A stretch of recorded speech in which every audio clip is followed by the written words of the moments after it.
contact, not in, out, and whatnot, you can learn a lot about a pitcher. And your name just popped up to me last year as having an elite WPDI, an elite play discipline index. And part of that I saw about you is the ability to get players to swing outside of the zone. The great Greg Maddux, his recipe to what makes a great pitcher is throw a strike when they ain't swinging and throw a ball when they are swinging. And I've noticed that you've done that. Your quantities that you throw out of the zone are elite. We're talking 80th, 90th percentiles of getting batters to swing out of the zone. I mean, you want them to swing at crappy pitches and whatnot. And of course, as most people notice with some of the more regular metrics, your ground ball rate is 60%. That is super elite in baseball. That means that out of every batter that they face that hits a ball, 60% go right to your infield. And you like ground balls as a pitcher, I'm assuming. So can you tell us a little bit about whether you think what I'm saying is true, whether you're planning for it? How does that come about in your arsenal? Are you aware of this, and is that the name of your game? Well, I don't want to give away any of my secrets, but I mean, people can go watch video. It's just the way that I throw. I have a lot of pitches that move downward. My sinker, my slider, my changeup, everything kind of just goes downward. So I try to live on the bottom of the zone, and sometimes they miss below the zone, and I get chases on those, and they'll just. I mean, a lot of the time when they do make contact, even if it's hard contact, it's straight to the ground. I guess it's sometimes they beat the shit. I guess you can say it's your podcast name, but it's just part of the game. That's part of the game. You can't really plan for that. You can plan for it a little bit, according to some hitters, but ultimately, balls are going to find the holes once they put them in play. Not more often than not, but I'll go on stretches where almost I feel like every ball that's put in play somehow finds a hole, and then I'll go on stretches for like, oh my gosh, every single ball put in play, guys are making plays on. Um, so my goal is just to keep the ball on the ground. If I keep the ball on the ground, that gives them less of a chance to get extra base hits or home runs, and putting balls on the gap and just creating um, more base runners rather than singles, because they say that singles won't kill you in the long run. It's the double, it's just the home runs, it's just the power hits that are going to be the ones that kill you. Right, exactly. We got a couple of mailbag questions for people who wanted to get your take on things, and one of them goes right to this ground ball issue. And Frank says, as a ground ball heavy pitcher, what sort of things happen that fans may not necessarily be aware of? Do you talk with infielders on how you're going to try to get outs? Does having different infield personnel change your approach at all? Do you consider things like exit velocity and try to hold batters to a minimum? What do you think about what Frank is asking? We have coaches that'll adjust the infielders according to each batter. Some guys are more pull heavy, some guys will go every direction on the field. So before each batter, they'll adjust them. Sometimes have three guys shifted on the right side, three guys shifted on the left side, and whatnot. Um, as far as me telling them what to do, no, I just go out there and throw the ball, and wherever they put the ball in play, I hope somebody's there to make a play, and if not, I just clear my head and get to the next batter. As far as exit velocity goes, I can't really control that either. I mean, I can just try and keep the ball on the ground. That's what I try and do. So, sometimes guys are going to hit the ball pretty hard, but when they do that, I'm hoping that they put it right into the ground, to give my infield a chance to make a play and get the guy out. So I'm not really, obviously, I don't want to keep the guys hitting high velocity off the bat, but as far as I can do it on my end, I'm just trying to get them to beat the ball into the ground as much as I can. Michael asks, are you working on any new pitches for 2021, or are you trying to Corbinize any pitches? And of course, Corbinize means to do what Patrick Corbin did and say, my slider's my best pitch. Just throw the heck out of it. So which are you doing for 2021? I'm pretty much keeping the same repertoire that I have, just trying to perfect them all as much as I can, and throw them for strikes at any count. And that's kind of what my game plan is going into each game, trying to locate as best as I can and keep the ball down. Right. Kurt asks, what is your favorite moment during your time in the USPBL? Um, that was my first experience kind of playing in front of fans, and because in college, we had like 30 people max, it'd be like girlfriends or parents and stuff like that. So every game that I played at the USPBL, they sold out every game. We played 3 or 4 times a week, and they always sold out. 5,000 plus. They'd have firework nights and stuff like that, and then we'd have time to sign for fans and stuff. And I thought that was the coolest thing ever when I was there. Just the opportunity to play in front of fans that are cheering for you, and just to get that experience doing that was pretty awesome. Oh, nice. Matt asks, you can only have one Iron City Beer or Primanti Brothers. I don't even know what these are. Do you know what these are? Yeah, they're both from Pittsburgh. Uh-huh. It's Iron City Beer and Primanti Brothers. I'm gonna go with Primanti Brothers.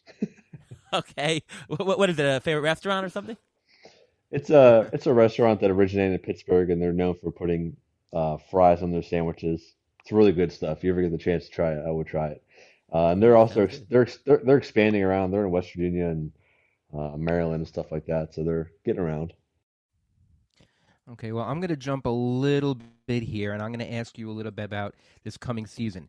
There was a big trade today. One of your close rivals traded away one of their better pitchers and probably their best player. How do you think the AL Central is going to play out this year?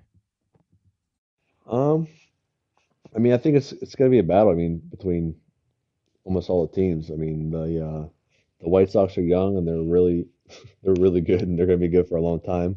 The Indians are always going to be in the mix with the Twins as well. And the Tigers, you can't get light on the Tigers as well. But as far as everybody else goes, the Royals, they're young too, and every team has a chance. So, but also obviously getting Lindor and Cookie out of the mix from the Indians is going to probably help us in the long run, because I'm pretty sure Frankie was the first guy I gave up a hit to. So I probably couldn't pick anybody else that's better. Oh, wow. Does that make you think, wow, now I got a little bit of an easier start when I face the Indians? Did that run through your mind? I don't think it runs through my mind, but I know in the back of my head that I don't have to face Lindor again. Well, right. I guess not as much as I would think. Right. All right, let's end the show with quick. It's New Year's, so what is your New Year's resolution for 2021? I never really thought about one, but if I had to say, I would just, stay healthy and go out there and compete and give myself a shot to come back next year. Awesome. Very good. All right. Well, thank you so much, Randy, for being on the show. And good luck to you in 2021. We hope that the season will start on time. We hope that the virus goes away, and we're looking forward to seeing a lot more of those Randy Dobnak ground balls going forward. Awesome. Thanks for having me, guys. Thank you. Our pleasure. We'll be back with Ruvain's injury report and some wrap-up next.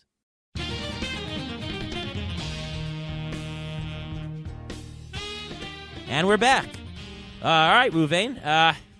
We had a pretty big trade today in baseball.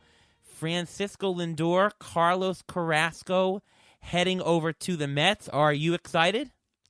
I am very excited. Being Mets fans, this is actually one of the biggest trades since, I guess, getting Cespedes in 2015 and going all the way back, getting Mike Piazza back in, I think it was 1998 when they got him.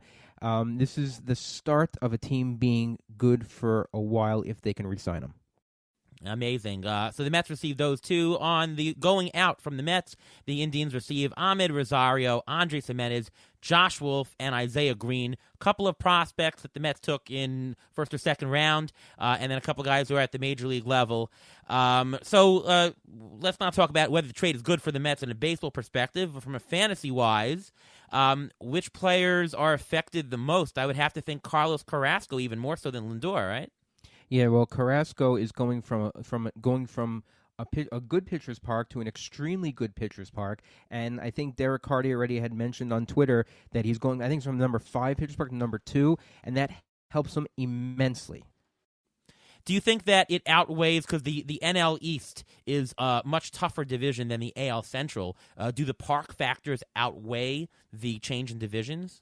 I don't think so. I really think that good pitchers will pitch well no matter where they are, and their surroundings will only help them. It should only enhance them. I mean, he played in a not that great division, but it shouldn't affect him that much because he's still going to be the pitcher who he is. He's not going to change anything, and he's going to have possibly a better defense behind him for the entire season because that's something that the Mets are actually working on. And a better defense behind him means more runs saved, means a lower ERA, possibly lower WHIP, and that's what you have to look for when it comes to fantasy. And it helps Marcus Stroman, who gets a lot of ground balls, just like our buddy Randy Dobnak, who is just on the show. From terms of Lindor's value, I think it would help him because, especially the run production counting stats, the Mets offense will be a lot better than what the Cleveland Indians would have been. I think the guy who gets hurt the most, and tell me if you agree, is Jose Ramirez on the Indians, who now has no protection. Yeah, he's going to be alone in that lineup. He's actually the most expensive, quote unquote, player on that team. I think he's making like $9 million right now. And if they're cleaning house, I would probably expect him possibly to get traded. Also, I mean, he may even ask for a trade because that team looks like they're trying to rebuild at this point. We'll see about that. Does this trade make the Mets more or less likely now to acquire Trevor Bauer? Does it make them more or less likely to acquire George Springer? I think this is going to mean that they're out because they got Carrasco. I think they're going to be out on Trevor Bauer, especially if they want to get some help in their bullpen, and they're going to want to do that. One of the guys that they've been talking about trying to get is Brad Hand. Now, Brad Hand, for fantasy purposes, has been a very, very good closer, but if he comes to the Mets, he may not close. You have Edwin Diaz there, and if they do sign Brad Hand, he's going to split some saves and he's going to lose some value. And having now with Francisco Lindor there, I can't. If they're going to want to sign him to an extension, how can they also spend so much money on George Springer and pay him also? I think they may go for more defense, someone like a Jackie Bradley to go up the middle and to sign a reliever instead of going this George Springer route. What do you think? Yeah, I think that's possible. I think they are going to be out on Bauer. According to a Twitter poll that I put out, asking the same question, are the Mets more or less likely? And 67% say they are now less likely to sign Trevor Bauer. Interestingly, maybe Mets fans are drawing this, but 56% says they're more likely to acquire George Springer. The funny thing is, if you go on Twitter and you see people tweeting, here's the potential Mets lineup for 2021, and they show Lindor in it now, almost all of them I've seen include George Springer. He's not on the Mets yet, but yet people. But the thing is, the difference between Brandon Nimmo and George Springer from WAR from last year is not that much, and Nimmo is under control, and they're not paying him that much. Yes, his defense isn't that great compared to George Springer in center field, but he's a cheaper option if you want to spend elsewhere. You can't spend on everything, otherwise you're going to go over the cap. Yeah, the luxury tax threshold is what they're. I've heard from sources that Steve Cohen is not opposed to going over it, but prefers not to go over it this very year. So I think that if you're going to buy a George Springer, you're crippling yourself. If you want to stay under it from buying anybody else, you are better off with a Jackie Bradley Jr., who would improve your defense, by the way. I'm hoping the Mets have enough offense in there. So there you go. Interestingly, one thing that not a lot of people are mentioning about the trade, if the Mets would sign George Springer, they would lose a draft pick in the following in the next draft. Now that they have Lindor, if Lindor does go elsewhere the following year, the Mets would actually gain a draft pick. Hopefully the Mets will sign him long term is, I think, the goal. But if that doesn't work out, they get a draft pick. So net, it's actually 2 high draft picks that they would be getting. So that's one other aspect into it. All right, let's go to your injury update. Let's see what you have tonight. All right, I'm going to start with the San Francisco Giants and Reyes Maranta. Giants manager Gabe Kapler has suggested that Maranta will be giving the opportunity to compete for the closer's job in spring training. Now, he missed the entire 2020 season rehabbing from shoulder surgery, but when he was pitching in 2019, he was very good, so that's something to keep an eye on.